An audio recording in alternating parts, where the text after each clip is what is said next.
Hi there. I'm sure you know the saying, it takes a village to raise a child. Well, today we are saying it takes a village to educate children. In November 2020, the Ministry of Education held public consultations under the theme Transforming Education. It takes a village. With me today is the Minister of Education, the Honorable Dr. Gadsby-Dolly, and together we'll be taking a look at how this consultation is helping to reshape the education system and how the National Public Consultation in 2021 that's upcoming can address any gaps in the current policy and further guide planning and decision making. Wow, that's a mouthful. Yeah. Hi, Minister, and welcome. Hi, that felt like so much, but we're going to break it down today. Yeah. And I think that's the whole ethos. Education right now is a lot of issues happening, all of them conflating, but that's exactly what you plan to do in this consultation. Yes. Break it down. Well, before we go to what you plan to do, let's go back. Let's take a recap to the consultations that took place in 2020. Give us a brief summary of what came out of that and why it was important to do it. So in 2020, we were facing that situation where schools had closed in March, right? And our students were out of school for the first time in anybody's real memory. They had to move online. Teachers had to be trained to teach online. Parents became teachers in their homes. So the entire situation, it was as though education had turned on its head. Yeah. And so in 2020, we went to the public and we said, listen, in all of this, what are the things that you think are most important? So we looked at issues like SEA, we looked at the Concordat, we looked at digital education and how we would do these kinds of things. So we looked at all of those things in 2020. And the public was very, very vociferous about the different things that needed to be done, how we needed to transform education, how we needed to look at the curriculum that we were doing. So all of that came through in 2020. So within the ministry, we'd have taken that back, taken a look at what came out of that report, and now itemize some main areas that we need to move forward with in 2021. And that would tie into our education policy 2022 to 2027. Yeah. So this consultation in 2021 is now saying, we heard you in 2020. Yeah. This is 2021. This is how we think we should move forward. What do you think about these specific things? Let me let you stick a pin a bit because I know you're anxious to get into 2021, but we just want to dial back a bit because I like the fact that you said that you were listening to what I would imagine all the stakeholders had to say. So this theme about it takes a village really means that it's very inclusive. You're including as many stakeholders as possible. And it must be, because when we got to the point where education was taking place in the household, then I think it underscored how important parents were to the whole process. And when we were at the point where we needed to get our children onto the digital landscape as soon as possible, and we reached out to corporate Trinidad and Tobago and said, can you adopt a school? Can you help us do this? And their overwhelming response, more than 23,000 devices came through that. So that spoke to the whole village concept, not just the teacher, not just the principal, not just the student, the parent, corporate Trinidad and Tobago, everyone, NGOs, everyone needs to pitch in now because this is literally our future. Let's talk a bit about the data. What did the data show from what you've done, the research that you've done so far, the consultations that have been held so far? So one of the main areas of concern was curriculum. People spoke to how we prepare our students to take place in the digital environment, how we educate them for this new environment. Another thing that came out very strongly is the individual student and how we can inform their success. And on a wider scale, the equity of education in the school. Because I can tell you this, when we had children who were not able to get online immediately and others, it showed up the differences, the gaps in the access to education. And also, when we had certain schools who were able to move more quickly than other schools, it showed up again, gaps in the wider system. And so that was one of the areas. The equity of education, that's very important to our people based on what we got. The individual students and how they can be prepared. Curriculum reform, well, of course, digital transformation. And the fact that we are now in a digital world, our students are there, and how we prepare them to succeed in that way. So those are some of the cross-cutting, very important themes that you heard coming from many quarters based on the consultation in 2020. So some of the other things that I think would have come up would have been tied into the strategic goals of the ministry. I know there are 8 strategic goals, and at the top of that list is TVET, right? Can we talk a bit about how that dovetail into the consultations? Was it a key point among the stakeholders? It was, and it is a key point because, again, coming out of our experience, these are things that we already were speaking about. Those are things in national conversation. But because COVID became everybody's issue, and because everybody knew somebody who had a child at home or who was doing that, you know, it became very topical and national in discussion. And what we looked at is the fact that a lot of persons in the time of COVID and in the lockdown period turned to the non-traditional skills that they possess to be able to make a living. So you would have seen a lot of people cooking, a lot of people, you know, doing things with their hands that they had the skills, but they're employed in traditional jobs, if I put it that way, and they were not using those. But the fact that gardening became very important, and that the whole issue of food security and what we do and so on. So what you realize is that the importance of TVET and its applicability to actual living became more real to persons. And so this age-old issue that we have of whether TVET education is better than the academic, or whether academic is better than TVET, that became a whole discussion. Now, the thing, Minister, is that TVET skills feed into the whole entrepreneurial innovation. And if we look at what happens internationally, the whole SME sector, you know, the whole entrepreneurial sector is probably one of the fastest growing in the world. And are we preparing our children, is what you're saying? Are we preparing our children to take advantage of these things? And then when we talk about digital transformation, post-COVID, so, you know, I know some schools were, as you said, ready for it. They could have just switched when it was time, right? What are some of the plans with regard to moving the children more into that space post-COVID? And that's the question we put to the public in this dispensation of the conversation that we are continuing now, because we've always been speaking, but now what are the things we want to do? Should we ensure that at the primary school level, every child must be certified? So they must be able to type properly, because of course, I mean, you know, many of us can do our thing, but if you are fluent in typing, it becomes now as important as if you are fluent in writing, because you have to always be interacting on that sphere. So that fluency in typing leads to e-testing. And the fact that CXC has been for years moving towards that, and we do have some subjects here that are e-tested, but we need to move into more, because that will allow us, when we have issues like COVID, and I'm saying when because no one knows if we're going to have another issue like this, it will allow the flexibility for CXC to move into the examinations without the kind of issues we had now. So something as fundamental as having our students certified in typing, having them certified in e-literacy, so they know, for example, how to use Microsoft Word. That whole package that is so common, they have to be able to use those productivity tools. And can we allow our students to just organically develop that along the way, or should we demand and put things in place so that they have that as one of their skills moving on? And that is the kind of conversation we have, because, I mean, it's one thing to say they have to develop it. It's another thing to say they have to mandatorily do it. And that's a discussion we have with the public. And like TVET as well. It's one thing to say it's important to develop skills. It's another thing to say make a TVET subject. Well, it's a mind shift. It's a mind shift, not just for the children, but for the entire community that surrounds the children. You know, in terms of the Ministry of Education, the exercise of consultation, I know you're excited to talk about that, right? Let's talk about how that will roll out in the near future. So we are coming back to the public now, and the first thing we're doing is meeting with our stakeholder body. Now, that stakeholder body would involve our principals associations, our teachers union, tutor. It would involve the national boards and so on, tertiary institutions, NTA, ACTT, those are accreditation institutions, and the regulatory bodies. So there's a concept and a brief that we will be putting out, and they are the ones, we've invited them already, to take a look at that first glance and look at the things that we intend to do and tell us how we can flesh this out. But of course, at the ministry, we already have a plan that we would like to put forward, but we want the stakeholders to organically come up with those ideas so that it adds to what we are looking at.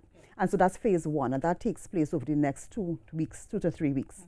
And so that's a smaller group consultation. And once that takes place, then we will put out now to the national public early in the year, so that's January of 2022, a wider document that encapsulates what we have discussed with our primary stakeholder group, and then we go out to there. So it's the Parent-Teacher Association involved, the teachers, the principals, the national boards, and so on. So it's a nice wide range of interaction in this first phase. What are some of the, let's drill down on some of the objectives of the stakeholder consultations that you've been having and you intend to have?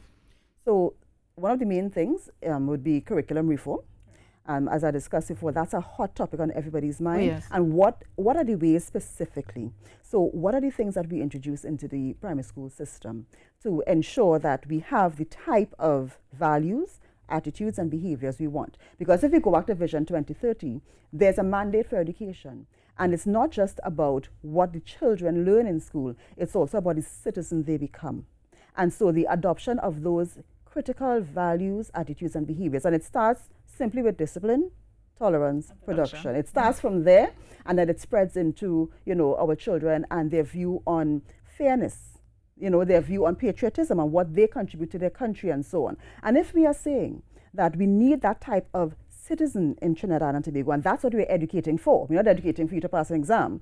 We're educating to produce the citizens that will carry this country forward. Then how do we demand that? So do we now mandate that a child at primary school level must be involved in community activities? If we're mandating that, how do we mandate that? Do we mandate? We've been speaking all the time about Spanish and the importance of Spanish. We're right next to Latin America.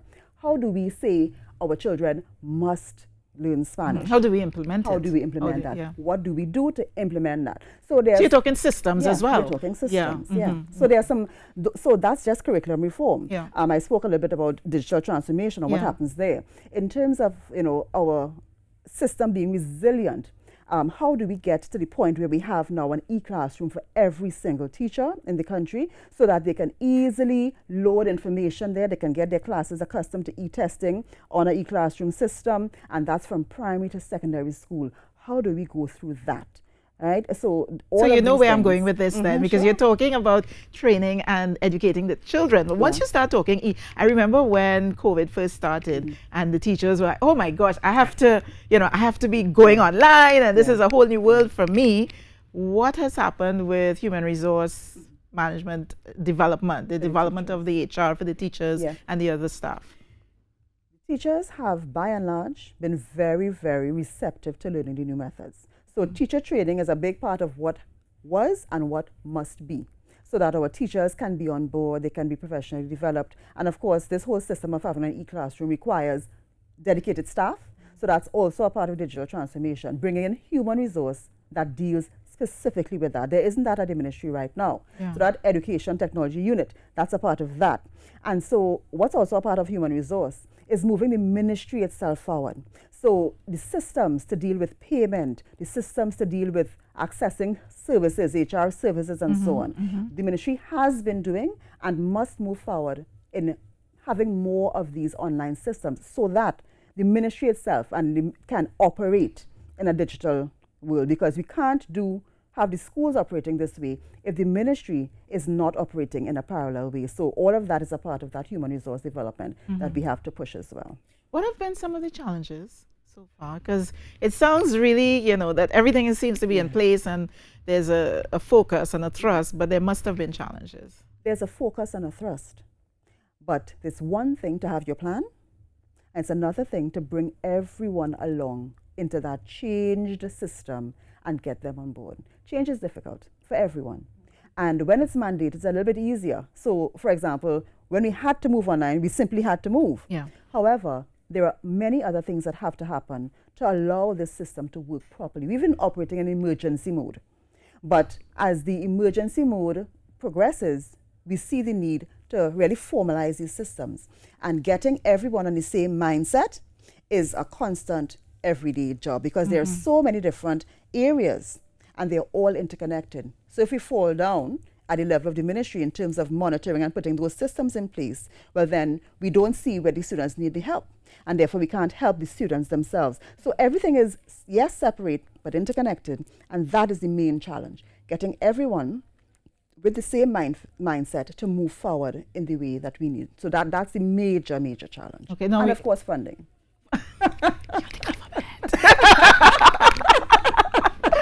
All right, so we're talking about taking the education system into Vision 2030 and the future and all of that. And I immediately think of Finland, and I know you've probably heard of how developed the education system is in Finland. Is there any form of benchmarking that takes place with models that exist internationally that we can probably adapt to suit our needs here? Yes, certainly. That's a part of the research that goes into formalizing what plans and what are the recommendations the ministry makes. So we would look at what's happening all over. And we actually have some teachers right now, some primary school teachers who are doing a digital pedagogy course. Okay. And it's in association with a training institute in Finland. So they are doing that even as we speak now, so that they get on board. And of course, once they do that, then there's a trainers, because 100 teachers, we have over 6,000 primary school teachers. So if you do 100, well then, they can now pass on that to their colleagues. But that's part of what the research is, part of what we do. But of course, there's also the issue of cultural adaptability. Yes. And ensuring that what we want to do matches our very unique culture in Trinidad. Absolutely. And I speak, Finland is very personal to me because I've actually visited the country with regard to educational, looking at that whole digital transformation of the education system. So, when you're talking there, I'm saying light bulb, it makes so much sense, that is where we need to go in terms of partnering with these countries that have done it. And can feed into what we are doing here in Trinidad and Tobago. And the UN has been very, very useful. UNESCO, UNICEF, Commonwealth of Learning, they are our partners in making this transformation. So they have been very useful, from devices, donating devices, to donating technical support, to assisting us with developing ebooks and so on. So they have been a part of it, and that allows us as well to have that input that is not just here, but gives us that global input as well, so that what we do is has that perspective. So I have some notes here that I really want us to touch before we run out of time. And, in terms of the Education Advisory Committee and the SEA Committee, could you give us a little bit of information about that? So the SEA Committee was formulated, and this is a brainchild of the Prime Minister, to take a look at that age-old problem that we've had. What do we do about our SE? We can't just remove it. So what is it that we actually do? And interestingly, every time we've had a consultation, and we had it in 2020, one in 2016 before that, there's been no definitive word on removing SE. The question is always asked to the public, and it comes back about 50-50. Do we remove it, or do we transform it, and how we transform it? So that committee is dedicated to that job. It was installed recently, and so we look forward to that consultation. They have 9 months to come back with their report. With respect to the education... So they would be exploring the SEA, the impact on the children, the parents, and all of that. They'll be speaking to the denominational boards. They'll be speaking to our SSSD, Student Support Services, about how they treat children who may not have passed for their first choice, and who may feel like they're failures and so on. They'll be speaking to a the widest range of people possible to come up with the ideas. Look forward to that in 9 months. Definitely look forward to that. 9 months is almost like they're going to give birth to something that will be great for us. And the Education Advisory Committee, that's a committee appointed by the minister, also to assist with policy and to give direction, and so they are a wide-ranging committee as well that looks at education from all different paradigms, and so can pronounce on some of the things that are happening, the current issues in education, to again give guidance and so. We were speaking about digitalization before. What ICT systems are in place, or are we still implementing? So we do have a school learning management system. We do have that at the ministry. We do have an education management information system. And we do have a system where you can report infrastructure issues at school. So these exist. However, they need to be optimized. And that is why we need that educational technology unit at the ministry. So Cabinet did approve that. And so that is being staffed as we speak. So they will be the ones to really pay the full attention to getting these systems up, running, optimized, getting the teachers trained, students trained, parents trained where necessary, managing the systems, setting up the e-classrooms. So these are the people that really will be doing that bulk of work. As it is now, that's not the work of the IT division, it's not the work of curriculum. You really need a mix, and that's where educational technology comes in. You know, we're talking around a number of topics, but we have to get back to the fact that this is really the beginning of a second round of consultation, and that persons need to be involved. How can persons be involved? Is it open to, I know the first part is really the first part is a focus group, yeah. Right? But then if persons wanted to participate in the consultations? From January, I think it's about the 18th of January. Yeah. The information will be out there. The entire concept note will be out there as well. So persons would be able to take part in our town hall meetings, well, virtual of course, take part in the, we'll have the focus groups as well. And this is anybody? Anybody. Because we want everybody. Yeah, we're going to have also drop-off points, right, as we did for the last one, where you can actually write if you want pen and paper, because some people are, prefer that. You can write and you can submit that. We will have an email address. We had WhatsApp last time. We'll have that as well. Yeah. So we're trying to cover every different platform, so that everyone will have a chance to contribute, because this is our business. It takes a village, and each one of us is a valid member of the village, and we want your contribution. You know, this lets me think that the ministry is working with a lot of data. You guys use a lot of data in terms of decision making, or is this something that you want to do or you've been doing? This is what we do, but the systems to collect data are not optimized. So, for example, something as fundamental as the attendance register at school, that's a physical thing. And so when we had to embark on virtual school, that was a system that had to be put in place. And so there is another system as well, a student management system, that has to be put in place, because we need to be able to collect data and to crunch data very quickly. That's not something that the ministry was doing in its fullest potential at the time. So we do use a lot of data, we do have a lot of data, but there's a lot more data now in this modern education system that we have to have facile procedures to collect. One of the main things our principals, they feel a little frustrated about now is that we're always asking for data. And, record and forecast. Yeah, you want to know how I know that? My mother was a principal. Okay, you see? So that's one of the things. So we really have to put those in place, and we're working on those things. So bit by bit. Well, I am a data person. I like the idea. I like the fact that, it's decision making based on data. There's a lot of data that comes into the ministry from the examinations. Just SCA alone, I mean, you can imagine the different permutations, by school, by gender, by geographic location, all of that. So there's a lot of data that comes in, and there's a lot we do use, but there's a lot more we can use. And the idea, again, is for persons to be part of this process, not sit back and then afterwards they well, we know the society we live in, right? It's always going to be that, but we're hoping to get as much as we can. Okay, and as we get to the wrap-up point, what happens after all of this? When you have the consultations, what is the roadmap, the end goal? The end goal is the Education Policy 2022 to 27. And that policy is to be a living, breathing document that is accessible by and understandable to everyone. So that is not a policy and its format, and we're going to take great pains to ensure that is how it is presented. Persons must be able to read it and see where we are going, the common person. Yeah. As the ministry goes through the exercise, though, of the consultation, the systems and initiatives that need to be put in place to allow for the transition to this policy. We have a little time again. Let's give us a little bit about that. Well, that is what exactly. So this year, 2022, that's coming up, it's going to be about approving that policy. It's going to be about implementation of that. Yeah. And with each objective, we have 8 objectives in this policy that we intend to proceed with. They will have action plans associated with them. And under each of the specific goals, their objectives, and they will have action plans. And that is how we monitor ourselves. We know if we're moving forward, and if we are stalled, and if we have challenges, and so on. I think we kind of spoke around some of those objectives in terms of strategic goals and so on, in terms of the digital transformation, curriculum reform, and TVET. But I'm seeing, I did some research, and I'm seeing here the Education Act, which is something that is important in terms of reviewing Critical. Yeah. There's some things that we have to look at. ECCE and tertiary education, they need to be involved in the Education Act. They are not at this time. Right. What the things we do with about student truancy. Absenteeism has been a big, we need a part buzzword. 2. We didn't even touch on that. Exactly. Yeah, that's a big one. And we need to deal with what are the fines. The fine is, I think, $75 for not sending a child to school.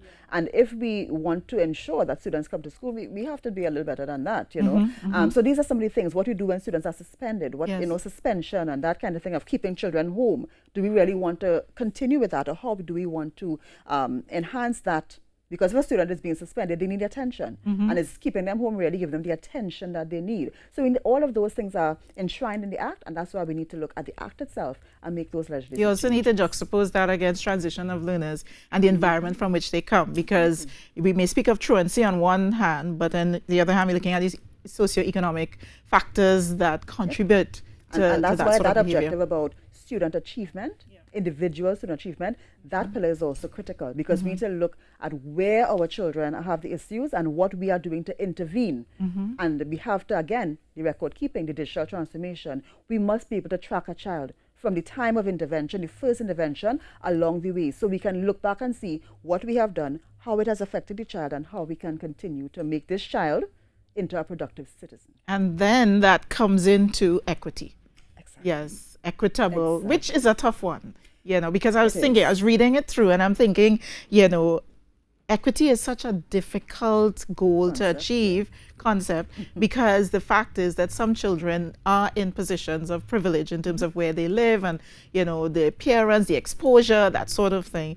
And how are you going to manage to make that possible? And that's the thing. So where we have schools that have a lot of children who require necessary intervention, what is the system doing at the school to be able to afford them that? What are the extra things that school would need?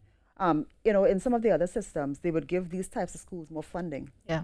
And the schools that don't have that kinds of problem, less funding. Is that something we're willing to consider in Trinidad and Tobago? So these kinds of things are what we really need to discuss, because we can't say we want a change if we don't change anything and expect a different result. Let me ask you something. You prepared? Are you prepared? Because when the people come out, when you guys come out and they start to say, we need this, we need this, we need this, then the next stage is they want to see it. They want to, and that's when, the whole... And that's why this concept of a plan that stretches 5 years is important. Yeah. And that's why we need to have the action plans put in place, so we know the milestones along the way. We didn't get here in 5 years. We didn't get here in 2 years. We didn't get here in 10 years. So therefore, the way out of the abyss, and I'm saying abyss because we have 48% of our students at SCA getting less than 50%. And that is, the country we have to face that reality. That's where we are. We're spending a lot of money on education for, all years. But what about are CAPE? we really getting what we want? Any stats on CAPE? CAPE, I don't have the CAPE that's in front of me, but CAPE they're going to be better, because remember, it's not all the children going to do CAPE. So generally, the children who choose to do CAPE, you're going to get a much better result there. And CXC. Right. But by the time you look at a SCA cohort and a CAPE cohort, it's a lot. And you're talking about difference in 48% size. of 18,000 children, because that's about the amount that... And then let's talk about the fact that 61% of the schools get students who have scored less than 50, as 75% of their Form 1. Which is why we need to do something. 50. And the way to do something is to come out and make your voices be heard at the consultation, right? Which Face is the reality, come to the consultation, tell us what you think, and let's come up with an action plan, and let's work our plan over the years. It's not a quick fix, not a magic wand, but we can do it if we apply ourselves and we put in the work over the years. Minister, I want to thank you very much for joining us on this one-on-one. I'd love to do a part 2, because I feel there's so much to talk about when we're talking about it takes a village to raise a child. It takes a village to educate a child. How you like that? I kind of turn it around for you. I'm taking that. You're taking that? Right? So, dibs, takes a village to educate a child. You heard it first on this one-on-one. You sure did. All right, guys. This is where we bring it to a close right now.